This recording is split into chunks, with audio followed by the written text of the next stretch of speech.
Assalamualaikum dan salam sejahtera. Saya Siti Aisyah Melissa Yohanis dalam Dunia 11 Pagi. Angka korban kejadian gempa bumi di Barat Jawa kini melebihi 160 orang. Pasukan keselamatan masih mencari mangsa yang masih hidup di bawah runtuhan.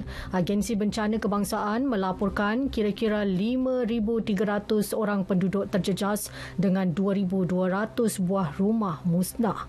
Menurut pihak berkuasa tempatan, bekalan elektrik turut terputus menyebabkan keadaan bertambah sukar. Gempa dilaporkan berpusat di tengah bandar Cianjur, 75 km dari Jakarta. Di China, seramai 36 pekerja sebuah loji terbunuh selepas ia terbakar. Pihak berkuasa tempatan memaklumkan kejadian berlaku di Bandar Anyang, wilayah Henan. Punca kejadian masih belum dikenal pasti. Kemalangan di sektor industri sering berlaku di China susulan pematuhan keselamatan yang lemah. China tidak menentang penglibatan Amerika Syarikat untuk menyelesaikan tuntutan wilayah dan laluan perairan antarabangsa di Laut China Selatan oleh negara-negara berhampiran. Menteri Luar China Mao Ning berkata, ia asalkan penglibatan Washington itu dapat memberi manfaat kepada kestabilan serantau.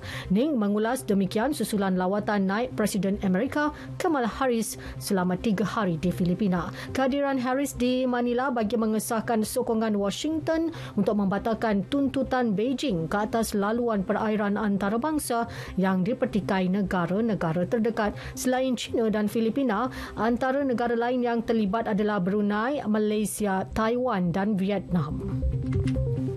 Kehadiran naib Presiden Amerika Syarikat Kamala Harris di Filipina bagaimanapun tidak disenangi beberapa pemimpin aktivis dan pertubuhan bukan kerajaan di negara tersebut. Mereka berhimpun berhampiran kediaman rasmi Presiden sambil melaungkan rasa tidak puas hati. Menurut Setiausaha Agung Liga Antarabangsa Perjuangan Rakyat Liza Maza, mereka tidak mahu Manila dijadikan boneka Amerika berdepan China atau mana-mana negara yang berkrisis dengan Washington. Harris dalam itu berkata hubungan Amerika-Filipina ketika ini berada di landasan terbaik dan berharap ia akan terus berkekalan. Pemimpin pembangkang Belarus Svetlana Tikhanovskaya mahu lebih ramai pegawai di negara itu yang menyokong Kremlin dikenakan sekatan yang lebih keras. Beliau akan membangkitkan perkara itu kepada Perdana Menteri Kanada Justin Trudeau pada lawatan rasmi pertamanya ke Ottawa. Kanada ketika ini telah menghukum lebih 60 anggota Presiden Belarus, Alexander Lukashenko, oligarki Belarus dan lain-lain kerana penglibatan mereka dalam pencerobohan Rusia ke atas Ukraine. Ottawa menurut Tikhanovskaya perlu menutup setiap ruang yang membolehkan pengaruh Moskow meluas dalam pentadbiran negara tersebut.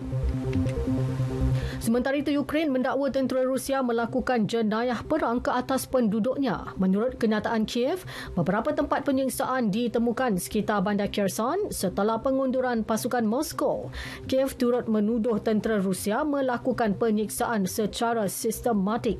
Dakwaan berkenaan bagaimanapun dinafi Kremlin, sebaliknya menuduh tentera Ukraine telah membunuh tahanan perang. Ini selepas beberapa rakaman memaparkan mayat tahanan perang tular.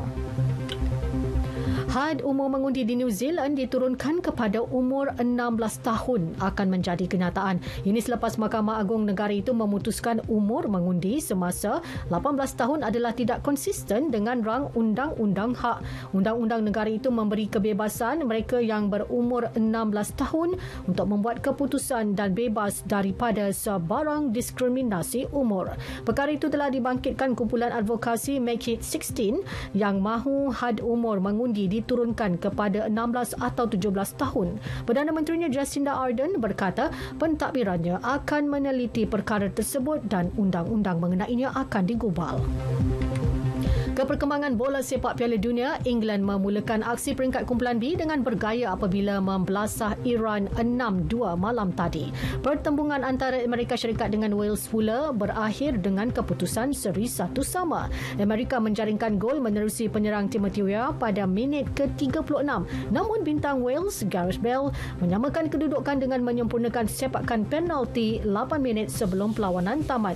Dalam aksi kumpulan A, Belanda meraih mata penuh menumbangkan Senegal 2 Sekian berita yang disunting oleh Ashrik Fahmi Ahmad dari Pusat Berita RTM yang sahih di RTM #MyPRU15. Assalamualaikum dan salam sejahtera.